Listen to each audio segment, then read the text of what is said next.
Everyone welcome back to my foundation classes your any time classroom. तो guess 8:30 बज चुका है और 8:30 बजे डेली लगाते हो आप लोग एक सेट, ठीक है, जिसमें होते हैं 100 क्वेश्चंस। तो आज हम लोग एक और सेट इसमें करने जा रहे हैं, तो जल्दी से आप सभी आ जाओ क्योंकि ये सेट आपके बिहार ESI एग्जाम जो होने वाला है और बिहार SI उन सभी के लिए बेहद इंपॉर्टेंट है। और कोई भी एग्जाम जहाँ पे भी जीके पूछा जाएगा उन सभी एग्जाम के लिए ये बेहद इंपॉर्टेंट है, ठीक है। तो जल्दी से आप सभी लाइव आ जाओ, उसके बाद फिर हम लोग स्टार्ट करते हैं आज का सेट। तो चलिए स्टार्ट करते हैं। तो आज का हमारा पहला क्वेश्चन है, मिट्टी की रचना सामान्यतया निम्नलिखित प्रक्रिया द्वारा होती है। तो मिट्टी की रचना जनरली किस प्रक्रिया द्वारा होता है? देखो, मिट्टी की रचना का बहुत कॉम्प्लेक्स प्रोसेस है, ठीक है, लेकिन जनरली जो हम लोग पढ़ते हैं वो है वेदरिंग ऑफ रॉक्स, ठीक है। रॉक्स के वेदरिंग के कारण डिकम्पोजिशन होता है, बहुत सारा अलग अलग प्रोसेस होता है, तब जाके आपका मिट्टी बनता है। यहाँ आपका जो सही आंसर होगा वो होगा अपर द, ठीक है। अगला क्वेश्चन है, राजस्थान नहर पानी प्राप्त करता है। राजस्थान नहर किससे पानी प्राप्त करता है? किससे करता है? ये करता है सतलज नदी से। अगला क्वेश्चन है, निम्नलिखित में से कौन से दो राज्य कावेरी जल विवाद से संबंधित हैं? कावेरी जल विवाद कर्नाटक और तमिलनाडु के बीच होता है। अगला क्वेश्चन है, सरदार सरोवर परियोजना किस राज्य में है? सरदार सरोवर परियोजना यह गुजरात में है, नर्मदा नदी पर, ठीक है। यह एक ग्रेविटी डैम है। अगला क्वेश्चन है, भाखड़ा नंगल बहुउद्देशीय परियोजना किस नदी पर बनी है? आसान सारे क्वेश्चन है, जल्दी जल्दी करते जाओ। भाखड़ा नंगल बहुउद्देशीय परियोजना किस नदी पर है? यह है सतलज नदी पर। अगला क्वेश्चन है, भारत का सबसे ऊंचा जलप्रपात जोग किस राज्य में अवस्थित है? जोग जलप्रपात किस राज्य में अवस्थित है? कर्नाटक में अवस्थित है। अगला क्वेश्चन है, लूनी नदी किस में गिरती है? लूनी नदी किस में गिरती है? यह कच्छ के रन में विलीन हो जाती है, ठीक है, यह जमीन में ही खत्म हो जाती है। अगला क्वेश्चन है, निम्नलिखित में से कौन सी नदी एस्चुरी बनाती है? दो नदियां हैं एस्चुरी बनाने वाली, बहुत बार मैंने बताया, नर्मदा और ताप्ती। तो यहाँ आपका आंसर हो जाएगा नर्मदा। पहले 15-20 क्वेश्चन जो आसान है जल्दी जल्दी कर लो। अगला क्वेश्चन है, ब्रह्मपुत्र नदी भारत में मैदानी भाग में किस नाम से प्रवेश करती है? ब्रह्मपुत्र नदी भारत में मैदानी भाग में किस नाम से प्रवेश करती है? यह दिहांग, दिहांग के नाम से प्रवेश करती है। अगला क्वेश्चन है, हाल ही में किसे भारतीय तीरंदाजी संघ के अध्यक्ष के रूप में नियुक्त किया गया है?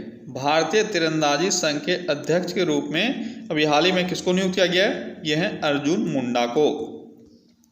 अगला क्वेश्चन है, कहाँ भागीरथी और अलकनंदा मिलकर गंगा बन जाती है? भागीरथी और अलकनंदा मिलकर गंगा कहाँ बन जाती है? तो यह बन जाती है देवप्रयाग में। देखो, दो नाम आपको कंफ्यूज कर सकता है, रुद्रप्रयाग और देवप्रयाग। तो आपका सही आंसर जो है वो होगा देवप्रयाग, ठीक है।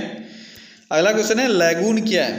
लैगून क्या होता है? आसान सा क्वेश्चन है। लैगून एक तरह का झील है, ठीक है, जो समुद्र के पास इसका फॉर्मेशन होता है जनरली, ठीक है। उसको हम लोग, जिस लेक का समुद्र के पास फॉर्मेशन होता है उसको हम लोग लैगून बोलते हैं। चारों तरफ आपको रेत ही रेत दिखेगा लैगून में।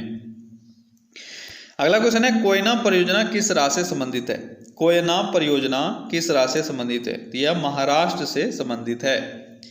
अगला क्वेश्चन है, महात्मा गांधी जल विद्युत उत्पादन प्लांट कहाँ स्थित है? महात्मा गांधी जल विद्युत उत्पादन प्लांट यह जोग प्रपात पर अवस्थित है। अगला क्वेश्चन है, हाल ही में प्रसिद्ध व्यक्तित्व सुनंदा पटनायक का निधन हुआ, वह थी। सुनंदा पटनायक क्या थी? तो सुनंदा पटनायक एक लोक गायिका थी। अगला क्वेश्चन है, निम्नलिखित में से किस नदी को दक्षिण गंगा कहा जाता है? देखो, ये एक ऐसा क्वेश्चन है जहां पर हमेशा स्टूडेंट को कन्फ्यूजन आता है। मैं बार बार बताता हूं, बस दो चीजें आपको याद रखनी है, ज्यादा दिमाग नहीं लगाना है, स्टूडेंट बन के पढ़ो तभी आप सीख पाओगे, ठीक है। दक्षिणी गंगा अगर कहीं पे भी आपसे पूछा जाए तो आपका आंसर होगा गोदावरी, लेकिन दक्षिण की गंगा अगर पूछा जाए तो आंसर होगा कावेरी, ठीक है। दोनों चीजों को रट लो, एग्जाम में 1 नंबर लॉस करने का आपका कोई फायदा नहीं है, बहस करने से कुछ नहीं मिलेगा आपको। अभी तक के एग्जाम में बहुत बार ये क्वेश्चन आया हुआ है, और जहां दक्षिणी गंगा या दक्षिण गंगा पूछा गया वहां आंसर हुआ है गोदावरी, और दक्षिण की गंगा अगर पूछा जाए तो आंसर होता है कावेरी। थोड़ा सा इसका क्लैरिटी भी, रीजन भी है। जिस तरह से गंगा हमारे भारत देश की सबसे लंबी नदी है, उसी तरह से गोदावरी साउथ इंडिया की सबसे लंबी नदी है, ठीक है। तो इसको उस तरह से कंपेयर किया जाता है। दूसरी बात, कावेरी को क्यों कहा जाता है दक्षिण भारत की गंगा? इसलिए कहा जाता है क्योंकि जिस तरह से गंगा में सालों भर पानी रहता है, उसी तरह से कावेरी में भी सालों भर पानी रहता है। उसके बहुत सारे ट्रिब्यूटरीज हैं, जैसे गंगा के बहुत सारे ट्रिब्यूटरीज हैं, उसी तरह से उसका भी ट्रिब्यूटरीज है। ठीक है, तो कुछ कुछ रीजन भी हैं, ऐसा नहीं है कि इसी तरह से सिर्फ इसको बोला जाता है, लेकिन आपके एग्जाम पॉइंट ऑफ व्यू से ये इंपॉर्टेंट है। दक्षिणी गंगा और दक्षिण की गंगा, दक्षिण की गंगा कावेरी, दक्षिणी गंगा या दक्षिण गंगा गोदावरी। यहाँ आपका सही आंसर गोदावरी होगा। ठीक है, अगला क्वेश्चन है, जवाहर सागर, राणा प्रताप सागर तथा गांधी सागर जलाशय किस नदी पर निर्मित है? जवाहर सागर, राणा प्रताप सागर और गांधी सागर किस नदी पर निर्मित है ये तीनों? तो यह चंबल नदी पर निर्मित हैं। अगला क्वेश्चन है, प्रसिद्ध चिल्का झील कहाँ स्थित है? आसान सा क्वेश्चन है। चिल्का झील ओडिशा में स्थित है, जो एक अभी हम लोगों ने ऊपर देखा था, क्या? लैगून। तो चिल्का एक लैगून झील है। अगला क्वेश्चन है, पुष्कर झील कहाँ अवस्थित है? पुष्कर झील राजस्थान में अवस्थित है। अगला क्वेश्चन है, लोकटक झील किस प्रांत में स्थित है? लोकटक झील, जल्दी बताओ, ये सारे रिवीजन हो रहे हैं आपके, आपने बहुत बार पढ़ा है। लोकटक झील मणिपुर में स्थित है। अगला क्वेश्चन है, भारत में सबसे लंबा बांध है?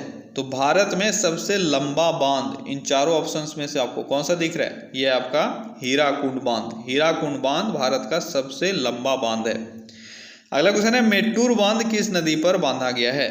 मेट्टूर बांध, मेट्टूर बांध किस नदी पर है? तो मेट्टूर बांध कावेरी नदी पर बनाया गया है। अगला क्वेश्चन है, भारत में पाश्चात्य शिक्षा पद्धति किसके समय में शुरू हुई थी? पाश्चात्य ये हो गया आपका वेस्टर्न एजुकेशन सिस्टम। ठीक है, इंग्लिश मीडियम जो एजुकेशन बोलते हैं ये वेस्टर्न कल्चर है, और आपको वही पूछा जा रहा है कि वेस्टर्न एजुकेशन सिस्टम भारत में किसके काल में शुरू हुआ? लॉर्ड कर्जन, इरविन, रिपन, इनमें से कोई नहीं। क्या होगा आपका सही आंसर? आपका सही आंसर होगा इनमें से कोई नहीं। तो इनमें से कोई नहीं अगर सही आंसर है तो आपको तो वो याद रखना नहीं है, आपको जो सही आंसर है वो याद रखना है। जल्दी से मुझे कमेंट में बताओ किसके टाइम में वेस्टर्न एजुकेशन सिस्टम यहाँ पर लागू हुआ? तो कौन था वो था विलियम बेंटिक्ट। कौन था? विलियम बेंटिक्ट। याद हो अगर आपको तो 1835 में मैकाले मिनट आपने बहुत बार पढ़ा है। मैकाले मिनट अगर पूछा जाता है तो 1835 आप बोलते हो, और वही था सूत्रपात किस चीज़ का? तो वेस्टर्न एजुकेशन का भारत में। ठीक है, और उस वक्त के जो गवर्नर जनरल थे वो थे कौन? विलियम बेंटिक्ट। अगला क्वेश्चन है, सल्फर डाइऑक्साइड से सर्वाधिक प्रदूषित शहर कौन सा है? यानी किस शहर में सबसे अधिक सल्फर डाइऑक्साइड स्रावित होता है, ये आपको बताना है। बहुत ही अच्छा क्वेश्चन है। 2019 का अगर मैं बात करूं, 2019 अगस्त सबके टाइम में एक रिपोर्ट आया था ग्रीन पीस का, जिसमें ये कहा गया था कि भारत जो है वह सबसे बड़ा प्रोड्यूसर बन गया है किसका? सल्फर डाइऑक्साइड का, जो हमारे लिए अच्छा न्यूज़ नहीं है। ठीक है, चाइना इससे पहले हुआ करता था, लेकिन चाइना ने बहुत कुछ किया है इसके एमिशन को कम करने के लिए, और भारत तो कर ही रहा है। क्या कर रहा है वो तो भारत ही जान रहा है, लेकिन भारत अब बन गया है सबसे बड़ा प्रोड्यूसर किसका? सल्फर डाइऑक्साइड का। और मेन कारण क्या है इसका? मेन कारण है थर्मल पावर प्रोडक्शन। ठीक है, थर्मल पावर यानी जो कोयले से हम लोग बिजली पैदा करते हैं, तो इसका एक मेन कारण होता है ये। ठीक है, सल्फर डाइऑक्साइड प्रोड्यूस करने का। अब आपको ये बताना है कि कौन सा एरिया भारत में सबसे अधिक सल्फर डाइऑक्साइड प्रोड्यूस करता है। तो यह है सिंगरौली, मध्य प्रदेश का एक डिस्ट्रिक्ट है, मध्य प्रदेश का शहर है सिंगरौली। यहाँ पर सबसे अधिक सल्फर डाइऑक्साइड प्रोड्यूस किया जाता है। अगला क्वेश्चन है, क्वार्टजाइट कायांतरित होता है? क्वार्टजाइट चट्टान किससे कायांतरित होकर बनता है? किससे कायांतरित होता है? यह होता है बलुआ पत्थर से। ठीक है, अगला क्वेश्चन है, सर्वाधिक गर्म ग्रह है? सर्वाधिक गर्म ग्रह कौन सा है? आसान सा क्वेश्चन है। सबसे अधिक गर्म ग्रह शुक्र यानी वीनस है। अगला क्वेश्चन है, निम्नलिखित में से किसमें 0 डिग्री अक्षांश और 0 डिग्री देशांतर की भौगोलिक स्थिति है? 0 डिग्री अक्षांश और 0 डिग्री देशांतर, इसकी भौगोलिक स्थिति आपको इनमें से कहाँ देखने को मिलेगा? कहाँ मिलेगा? जल्दी बताओ, क्या होगा आपका सही आंसर? आपका सही आंसर होगा दक्षिणी अंध महासागर। कौन सा होगा? दक्षिणी अंध महासागर। इसमें आपको 0 डिग्री अक्षांश भी मिलेगा और 0 डिग्री देशांतर भी मिलेगा। अगला क्वेश्चन है, स्पेक्ट्रम में किस रंग के प्रकाश का तरंगदैर्घ्य अधिकतम होता है? जल्दी बताओ, आसान सा क्वेश्चन है। यह है लाल। ठीक है, लाल का तरंगदैर्घ्य सबसे अधिक होता है, और बैंगनी का तरंगदैर्घ्य सबसे कम होता है। अगला क्वेश्चन है भवभूति का मूल नाम क्या था? भवभूति का मूल नाम क्या था? तो भवभूति का मूल नाम था श्रीकंठ। क्या नाम था? श्रीकंठ। ठीक है। अगला क्वेश्चन है भारत का सबसे छोटा राजमार्ग है। भारत का सबसे छोटा राजमार्ग कौन सा है? तो भारत का सबसे छोटा राजमार्ग NH-47A है। कौन सा? NH-47A। अगला क्वेश्चन है उस चित्रकार का नाम बताओ जो मूर्तिकार भी था। यानी आपको उस चित्रकार का नाम बताना है जो मूर्तिकार भी था। इन 4 ऑप्शन में से आपको एक आंसर चुनना है। तो कौन थे वो? वो थे माइकल एंजेलो। कौन है? माइकल एंजेलो, जो एक चित्रकार और एक मूर्तिकार दोनों हैं। अगला क्वेश्चन है त्रिस्तरीय पंचायती राज व्यवस्था की अनुशंसा की गई थी। त्रिस्तरीय पंचायती राज व्यवस्था की अनुशंसा बलवंत राय मेहता समिति के द्वारा किया गया था। अशोक मेहता ने द्विस्तरीय जो समिति है, द्विस्तरीय जो व्यवस्था है उसकी सिफारिश की थी, जिसको हम लोग अभी फॉलो नहीं कर रहे हैं। अच्छा, पंचायती राज भारत में पहली बार कब लागू हुआ? जल्दी कोई मुझे बताओ। पंचायती राज तो ये 2 अक्टूबर 1959 2 अक्टूबर 1959 को लागू हुआ था। ठीक है। संविधान संशोधन कौन सा इससे रिलेटेड है? अच्छा, कहाँ हुआ था ये भी आपसे पूछा जाता है। नागौर जिला, राजस्थान के नागौर जिला में यह लागू हुआ था। ठीक है। और कौन सा संविधान संशोधन इससे रिलेटेड है? 73वां संविधान संशोधन इससे रिलेटेड है। अगला क्वेश्चन है लोकसभा का विरोधी दल का पहला मान्यता प्राप्त नेता कौन था? लोकसभा का विरोधी दल का नेता आपसे पूछा जा रहा है। ठीक है। कौन था? जल्दी बताओ। विरोधी दल का नेता। देखो, मान्यता प्राप्त नेता इसलिए बोला जाता है क्योंकि लोकसभा के विरोधी दल का नेता कोई तभी बन सकता है अगर उसके पार्टी को कम से कम 10% सीटें मिली हो। ठीक है। तो पहला जो लोकसभा का इलेक्शन हुआ था उसमें किसी भी पार्टी को, विपक्षी पार्टी को 10% सीट नहीं मिला था, इसलिए कोई नेता नहीं हो पाया था। इस तरह से आपका पहला भी नहीं हुआ, दूसरा भी नहीं हुआ, तीसरा भी नहीं हुआ, चौथे में जाकर राम सुभग सिंह पहले मान्यता प्राप्त विरोधी दल के नेता बने थे। ठीक है। और दूसरे कौन थे? YV चौहान। कौन थे? YV चौहान।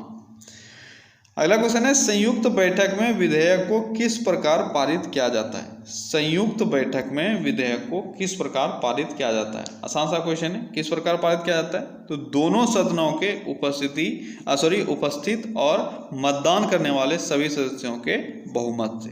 ठीक है।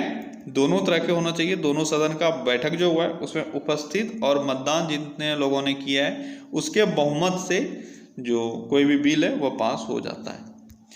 अगला क्वेश्चन है सकल राष्ट्रीय उत्पाद व शुद्ध राष्ट्रीय उत्पाद में अंतर क्या होता है? सकल राष्ट्रीय उत्पाद और शुद्ध राष्ट्रीय उत्पाद, इसमें अंतर क्या कहलाता है?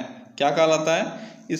इसमें अंतर मूल्यह्रास का होता है। क्या होता है? मूल्यह्रास का। ठीक है। सकल राष्ट्रीय उत्पाद यानी GNP। ठीक है। और शुद्ध राष्ट्रीय उत्पाद यानी NNP। तो दोनों में अंतर किसका होता है? तो GNP में अगर मूल्यह्रास आप घटाते हो तो आपको क्या मिलेगा? आपको मिलेगा NNP। तो यहाँ पे अंतर हो जाएगा मूल्यह्रास का। अगला क्वेश्चन है पेरियार जल विद्युत परियोजना किस राज्य में है? आसान सा क्वेश्चन है। पेरियार जल विद्युत परियोजना केरल में स्थित है। कहाँ स्थित है? केरल में। अगला क्वेश्चन है अंतर्राष्ट्रीय मानक संस्था यानी ISO का मुख्यालय कहाँ है?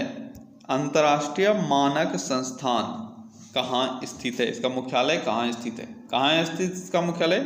जिनेवा में स्थित है। कहाँ है? जिनेवा में। ठीक है। अगला क्वेश्चन है DTH हेतु प्रक्षेपित उपग्रह का नाम क्या था? DTH हेतु जो एक छोड़ा गया था सैटेलाइट, उसका नाम आपको बताना है। क्या नाम था उसका? उसका नाम था INSAT 4A। ठीक है। अगला क्वेश्चन है भारत को कहा गया है, भारत किस तरह का, भारत के संविधान में भारत को क्या कहा गया है? तो भारत के संविधान में भारत को राज्यों का संघ कहा गया है। ठीक है। बहुत बच्चे संघ मार देते हैं, कुछ बच्चे राज्यों का संघ मारते हैं, तो आपको ये रट लेना है, इसमें भारत को राज्यों का संघ कहा गया है, सिर्फ संघ नहीं कहा गया है। अगला क्वेश्चन है स्प्रूस फर तथा पाइन के वृक्ष मुख्यतः किस प्रकार के वनों में पाए जाते हैं? स्प्रूस, फर, पाइन इस तरह के वृक्ष हैं, आपको कहाँ पर देखने को मिलेंगे? कहाँ मिलेंगे? टैगा वनों में आपको देखने को मिल जाएगा। ठीक है, टैगा वन जो है वो सदाबहार वन होता है और वहाँ की पत्तियां जो है वह बहुत ही नुकीली होती है। अगला क्वेश्चन है, सेंटर फॉर एडवांस टेक्नोलॉजी का मुख्यालय कहाँ स्थित है? सेंटर फॉर एडवांस टेक्नोलॉजी, इसका मुख्यालय कहाँ है? इसका मुख्यालय है इंदौर में। ठीक है। अगला क्वेश्चन है, निम्नलिखित में किसे द्वितीय सदन कहा जाता है? द्वितीय सदन किसको कहा जाता है? तो द्वितीय सदन लोकसभा को कहा जाता है, प्रथम सदन राज्यसभा को कहा जाता है। अगला क्वेश्चन है, भारत के महान्यायवादी अधिकतम किस उम्र सीमा तक अपने पद पर रह सकते हैं? महान्यायवादी का बात किया जा रहा है, तो महान्यायवादी का रिटायरमेंट एज क्या है ये आपको बताना है। जल्दी बताओ, महान्यायवादी का रिटायरमेंट एज तो ये है 65 वर्ष। कितना है? 65 वर्ष। ठीक है। और महान्यायवादी को नियुक्त कौन करता है? तो राष्ट्रपति इनको नियुक्त करते हैं। अनुच्छेद कौन सा है महान्यायवादी का? ये है 76। ठीक है। अगला क्वेश्चन है, डुरंड रेखा निम्नलिखित में किन देशों की सीमाओं पर सीमांकन करती है? डुरंड रेखा का अगर बात करें तो किन दो देशों के बीच है? तो डुरंड रेखा किसके किसके बीच है? भारत और अफगानिस्तान के बीच में पहले था, लेकिन अभी किसके बीच में? पाकिस्तान और अफगानिस्तान के बीच में। किसके बीच में? पाकिस्तान और अफगानिस्तान के बीच में। अगला क्वेश्चन है, संयुक्त राष्ट्र संघ के सुरक्षा परिषद में कितने अस्थायी सदस्य होते हैं? संयुक्त राष्ट्र संघ के सुरक्षा परिषद में अस्थायी सदस्यों की संख्या कितनी होती है? 5 होती है। और अस्थायी सदस्यों की संख्या कितनी होती है? 10 होती है। ठीक है, टोटल 15 होती है। ठीक है। अगला क्वेश्चन है, निम्नलिखित में से किस जगह जी का मान सर्वाधिक होता है? आसान सा क्वेश्चन है, जल्दी बताओ। जी का मान सर्वाधिक इन जगहों में से कहाँ होगा? ये होगा अंटार्कटिका में। आप जानते हो पोल्स पर। ठीक है, पोल्स पर जी का मान सर्वाधिक होता है, तो अंटार्कटिका में किसी स्थान पर सर्वाधिक होगा जी का मान। अगला क्वेश्चन है, सोडा वाटर क्या है? सोडा वाटर क्या है ये आपको बताना है। सोडा वाटर क्या है? सोडा वाटर एक विलयन या सॉल्यूशन है। ठीक है, सोडा वाटर क्या है? सोडा वाटर एक विलयन या सॉल्यूशन है। ठीक है। अगला क्वेश्चन है, 25 डिग्री पर उदासीन विलयन का पीएच कितना होता है? उदासीन विलयन यानी न्यूट्रल अगर कोई सॉल्यूशन है तो 25 डिग्री पर उसका पीएच कितना होगा? तो 25 डिग्री पर पीएच कितना होगा जल्दी बताओ? तो उसका पीएच होगा 7। ठीक है। टेम्परेचर पर भी जो पीएच है वो निर्भर करता है। मैंने एक बार और आपको बताया हुआ था कि हम लोग जो पढ़ते हैं किसी भी चीज़ का जो पीएच होता है, जैसे मान लो प्योर वाटर का पीएच हम लोग जानते हैं 7 होता है, तो प्योर वाटर का पीएच 7 हर एक टेम्परेचर पे नहीं होगा, टेम्परेचर के साथ ये वेरी कर सकता है। तो जो हम लोग एवरेज टेम्परेचर पर लेते हैं वो है 25 डिग्री सेल्सियस। ठीक है। अगला क्वेश्चन है, आवर्त सारणी में निम्न में से किसकी शून्य इलेक्ट्रॉन बंधुता है यानी इलेक्ट्रॉन एफिनिटी है? शून्य इलेक्ट्रॉन एफिनिटी किसका होता है? ये होता है रेडॉन का। इन चारों में से अगर आप देखोगे तो रेडॉन आपको शून्य इलेक्ट्रॉन एफिनिटी वाला मिलेगा। ठीक है। तो जितने भी आपके क्या मैं बोलूं, क्या नाम है उसका, इनर्ट गैसेस। ठीक है, इनर्ट गैसेस, तो इनर्ट गैसेस जो भी हैं उन सब का इलेक्ट्रॉन एफिनिटी शून्य होता है। जैसे मैं क्या क्या होता है इसमें आपका helium, neon, argon, krypton, xenon और रेडॉन, ये सभी आता है। ठीक है। तो रेडॉन अगर मैं बात करूं तो रेडॉन एक रेडियो एक्टिव एलिमेंट भी है। ठीक है।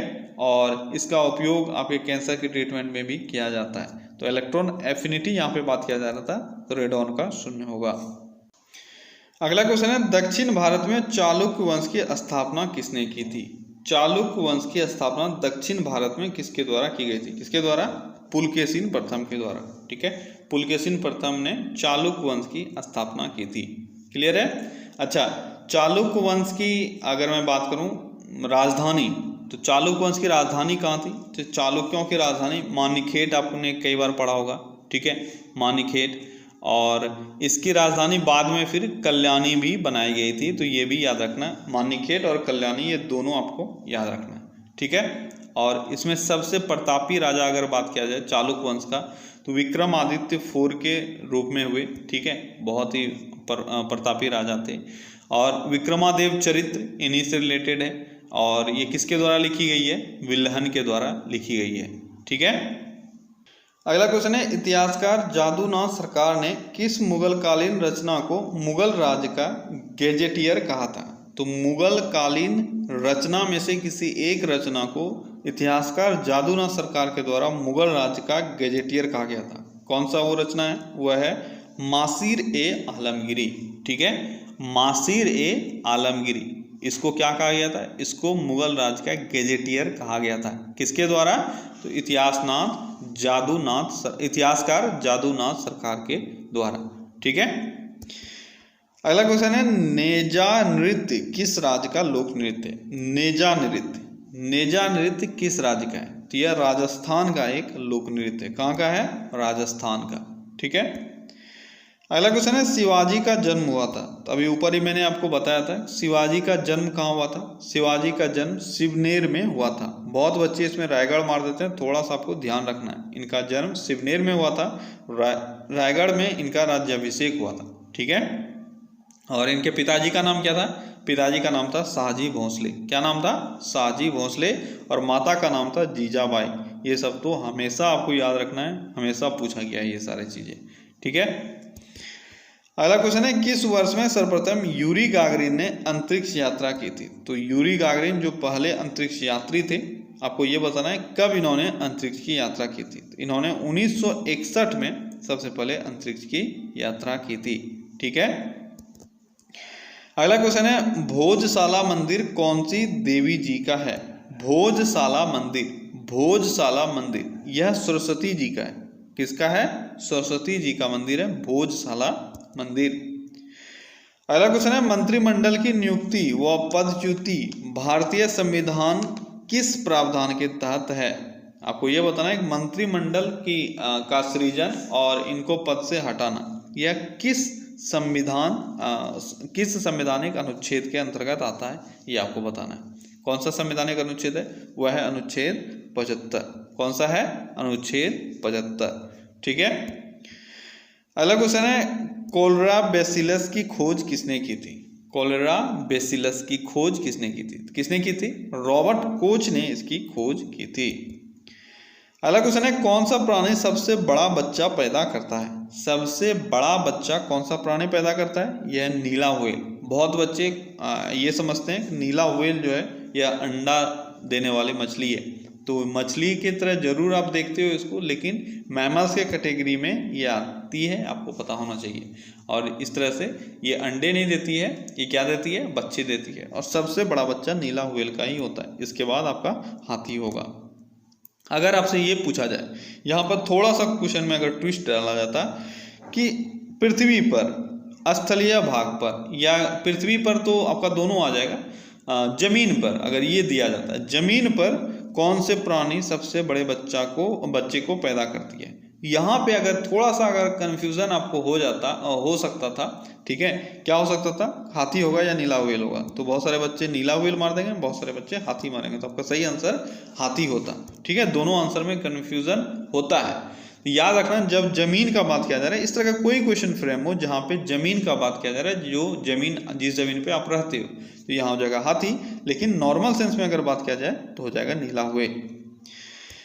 अगला क्वेश्चन है, किस अंग में वर्णक विशेष के आधार पर किसी व्यक्ति की आंखें भूरी हो सकती है, नीली हो सकती है, काली हो सकती है? यानी किस चीज में आपको ये जो कलर देखने को मिलता है आंख का अलग, यह किस चीज के कारण होता है? यह आयरिस के कलर कारण होता है। ठीक है, परितारिका यानी आयरिस के कलर के कारण ये सारे चेंजेस आपको देखने को मिलते हैं।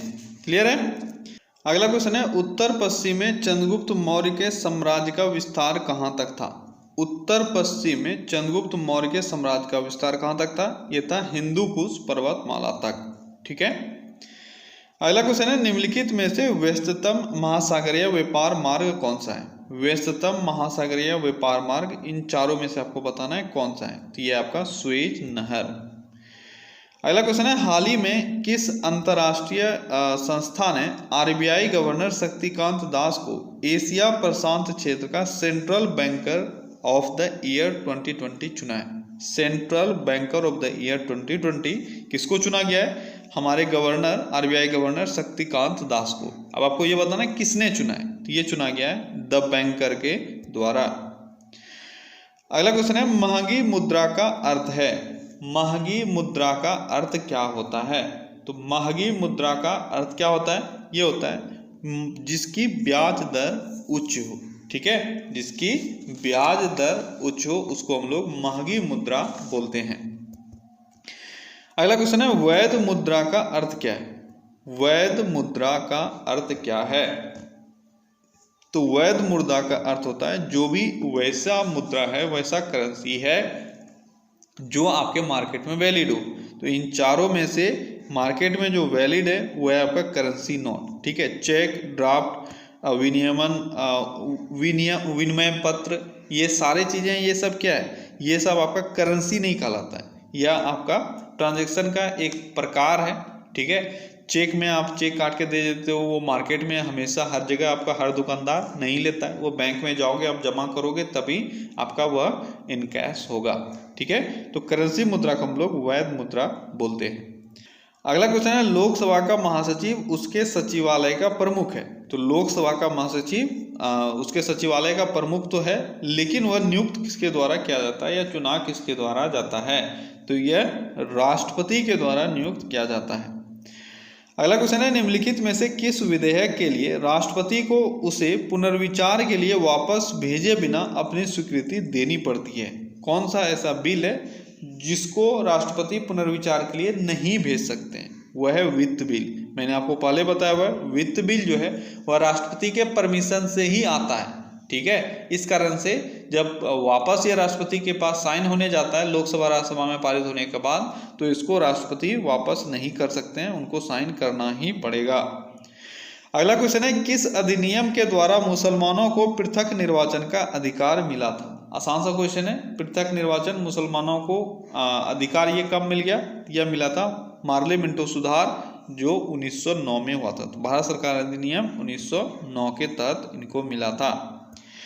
अगला क्वेश्चन है राष्ट्रीय आय से क्या तात्पर्य है? राष्ट्रीय आय का मतलब क्या है? राष्ट्रीय आय यानी नेशनल इनकम। नेशनल इनकम से आप क्या समझते हो?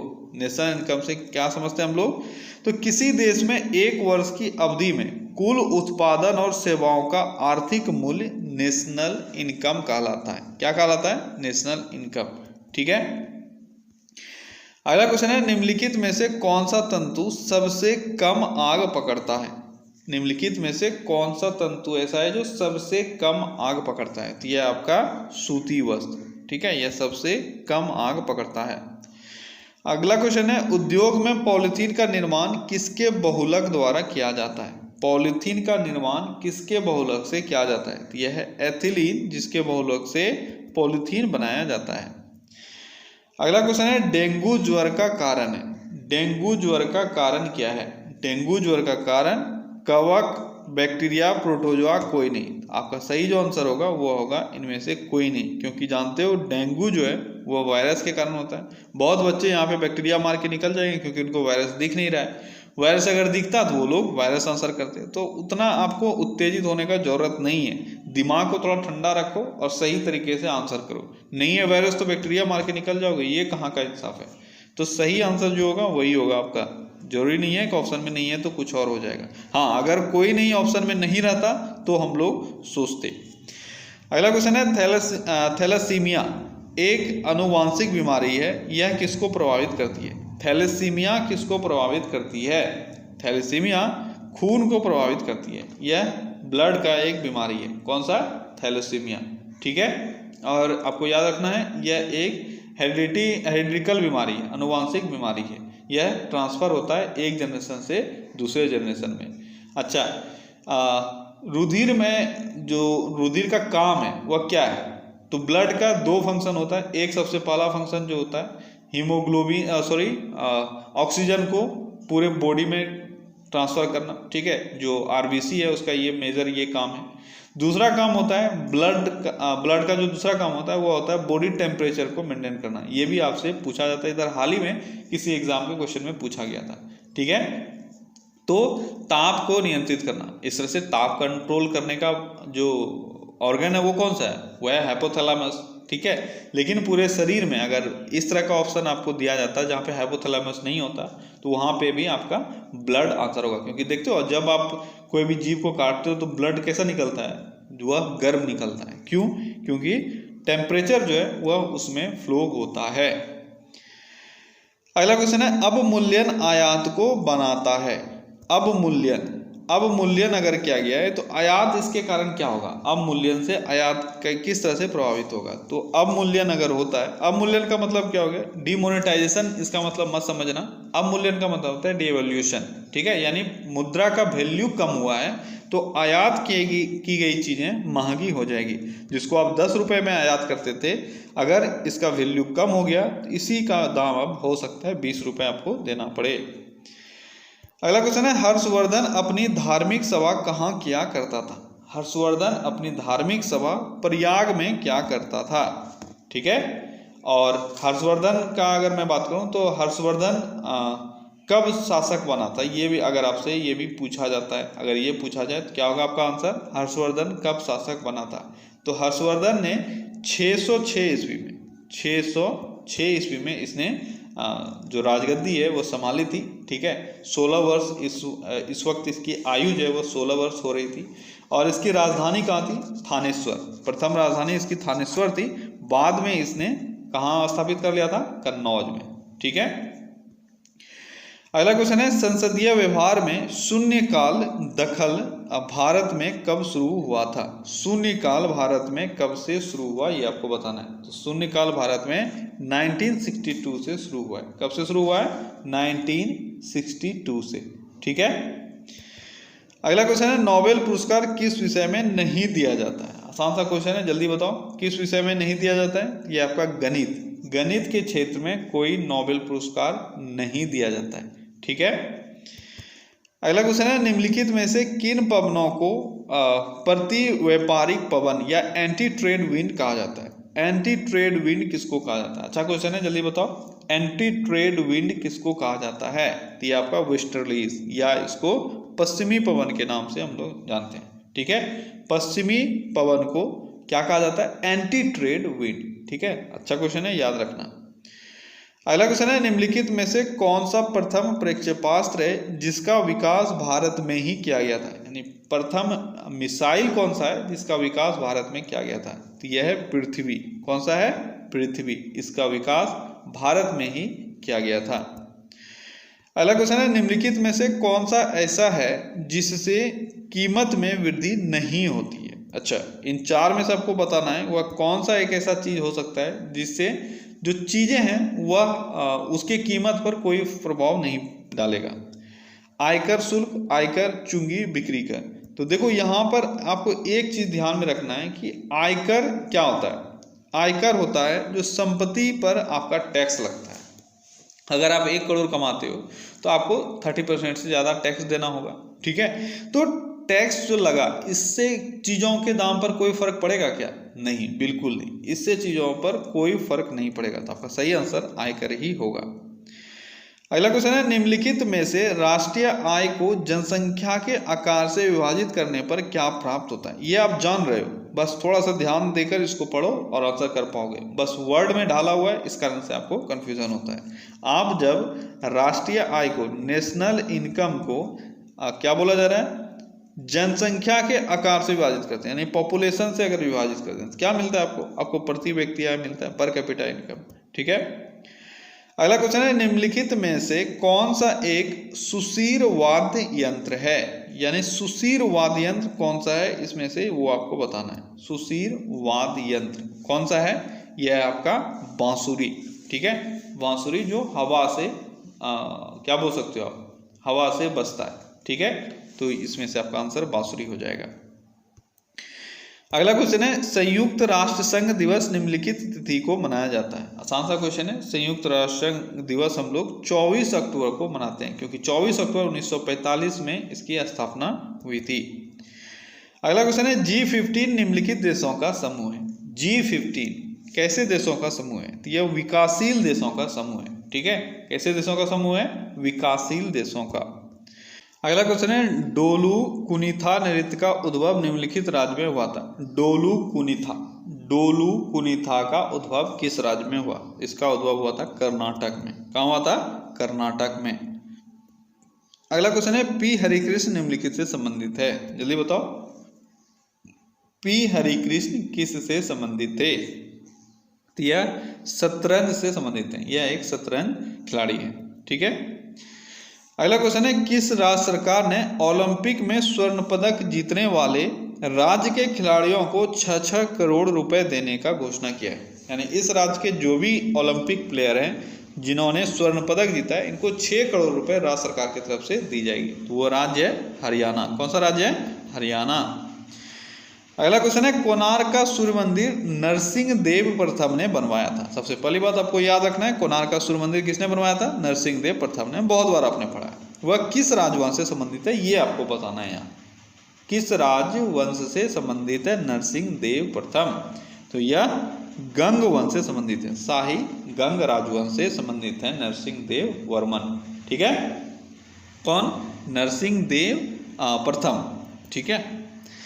अगला क्वेश्चन है आंध्र प्रदेश सरकार ने हाल ही में महिलाओं और बच्चों के खिलाफ अपराधों से निपटने हेतु किस पुलिस स्टेशन की स्थापना की? तो आंध्र प्रदेश सरकार ने अभी हाल ही में एक पुलिस स्टेशन की स्थापना की थी और उसका फंक्शन क्या है? उसका फंक्शन है महिलाओं और बच्चों के खिलाफ जो अपराध होते हैं उससे निपटना। क्या नाम है उसका? उसका नाम है दिशा पुलिस स्टेशन, ठीक है। अगला क्वेश्चन है मलिक कफूर किसका जनरल था? तभी ऊपर ही हम लोगों ने देखा था, अलाउद्दीन खिलजी का जनरल था मलिक कफूर। अगला क्वेश्चन है दक्षिण भारत में जैन धर्म ले जाने का श्रेय निम्नलिखित में से किसे दिया जाता है? दक्षिण भारत में जैन धर्म को ले जाने वाले कौन थे? तो जैन धर्म 2 भागों में बढ़ गया था, मैंने बताया था, ठीक है। तो मगध साम्राज्य का ये कहानी है, ठीक है। अकाल पड़ा था मगध साम्राज्य में, तो क्या हुआ? 2 जैन गुरु थे, उसमें से एक थे स्थूलभद्र और दूसरा थे भद्रबाहु। तो स्थूलभद्र तो स्थूल रह गए, यानी वह मगध में ही रह गए। याद रखना आसान है, इसको मैंने ट्रिकी वे से बताया था। स्थूल मतलब लोथ होता है, तो वो स्थूल रह गए यानी वो मगध में ही रह गए। लेकिन भद्रबाहु जो थे यह भाग गए, भद्रबाहु भाग गए। भागकर कहाँ चले गए? ये चले गए कर्नाटक, ठीक है। तो साउथ इंडिया अगर आपसे पूछा जा रहा है तो कौन हो जाएगा? ये हो जाएगा भद्रबाहु। क्लियर है? अगला क्वेश्चन है आजाद हिंद फौज की महिला रेजिमेंट रानी झांसी रेजिमेंट किसके कमांड में थी? बहुत ही अच्छा क्वेश्चन। आजाद हिंद फौज की महिला रेजिमेंट का बात किया जा रहा है। इसमें जो महिला रेजिमेंट था उसका नाम था रानी झांसी रेजिमेंट। यह किसके कमांड में था ये आपको बताना है। कौन थी इसकी कमांडर? कौन थी इसकी कमांडर? इसकी कमांडर थी लक्ष्मी सहगल। क्या नाम था उनका? लक्ष्मी सहगल, ठीक है। अगला क्वेश्चन है किस महासागर में द्वीपों की संख्या सर्वाधिक है? द्वीपों की संख्या सर्वाधिक किस महासागर में है? यह प्रशांत महासागर में, ठीक है।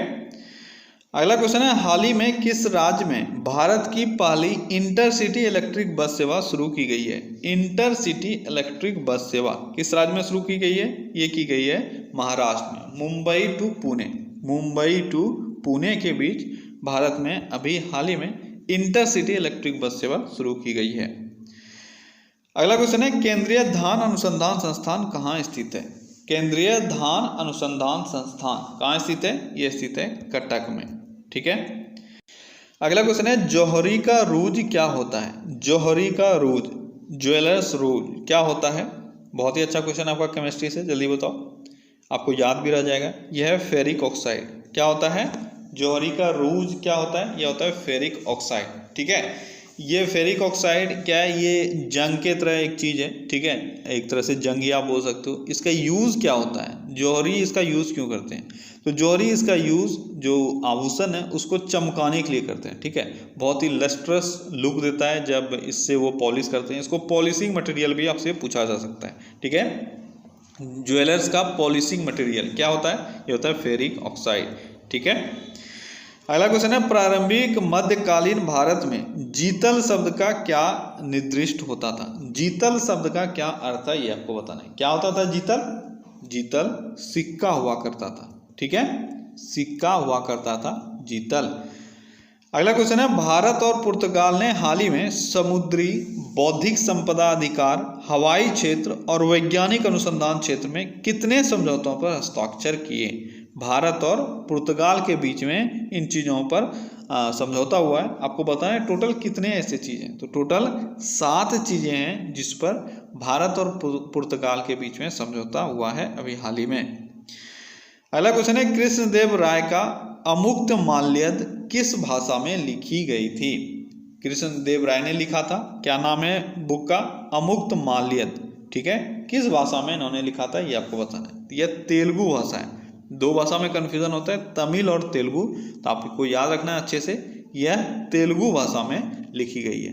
ठीक है, और कृष्णदेव राय कहाँ के शासक थे? तो कृष्णदेव राय विजयनगर वंश के शासक थे। किस वंश के? विजयनगर तो आपका एक आप बोल सकते हो विजयनगर के शासक थे, लेकिन विजयनगर में अलग अलग वंश हुआ।